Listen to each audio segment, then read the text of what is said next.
আলোচনার বিষয় হচ্ছে সাইলেন্ট প্লিজ।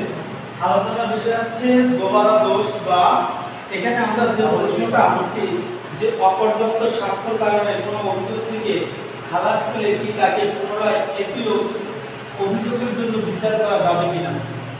আমাদের বিষয় হচ্ছে অপর্যাপ্ত স্বাক্ষর কারণে যদি কোনো ব্যক্তি খালাস পায়, অপর্যাপ্ত সাক্ষী, অপর্যাপ্ত সাক্ষীর কারণে কি হয়, খালাস পায়।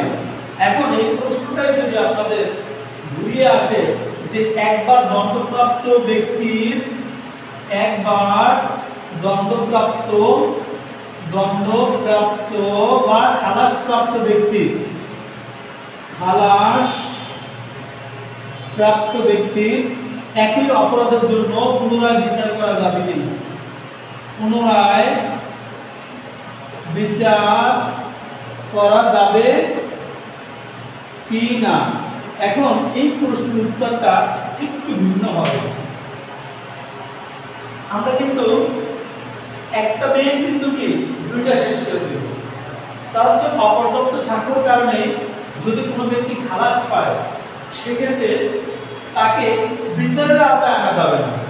কারণ একবার যদি কোনো অপরাধের জন্য চার্জ গঠন করা হয় সেক্ষেত্রে সেই অপরাধের জন্য ওই ব্যক্তির আর বিচার হবে না।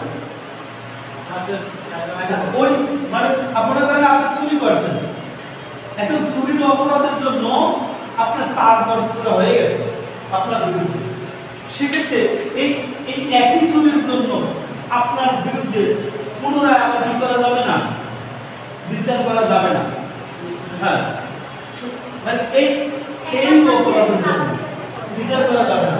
কিন্তু এক্ষেত্রে যদি আপনার শাস্তিটা কম হয়, মানে স্বাক্ষর আদায়ের কারণে যদি শাস্তি কম হয় সেক্ষেত্রে আপনি 417 বিধান মোতাবেক আপনি আপিল দায়ের করে আপনি অপর্যাপ্ত দণ্ডের বিরুদ্ধে আপনি দণ্ড বৃদ্ধির জন্য আপিল দায়ের করতে পারবেন। কিন্তু ফৌজদারি কার্যবিধি 403 ধারার বিধান মোতাবেক আপনি কি করতে পারবেন না, পুনরায় বিচার করতে পারবেন না। এখানে অপর্যাপ্ত স্বাক্ষরের কারণে যদি এই প্রশ্নটা আসে তাহলে আপনাকে এই 417 ধারা মোতাবেক আপনি আপিল দায়ের করতে পারবেন, এই কথাটা আপনাকে লিখতে হবে।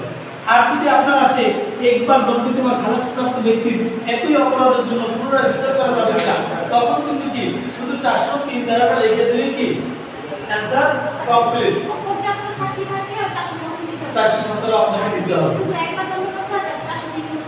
যে আয়াত দিতে আছে এই জন্য শর্ট করে দিলাম।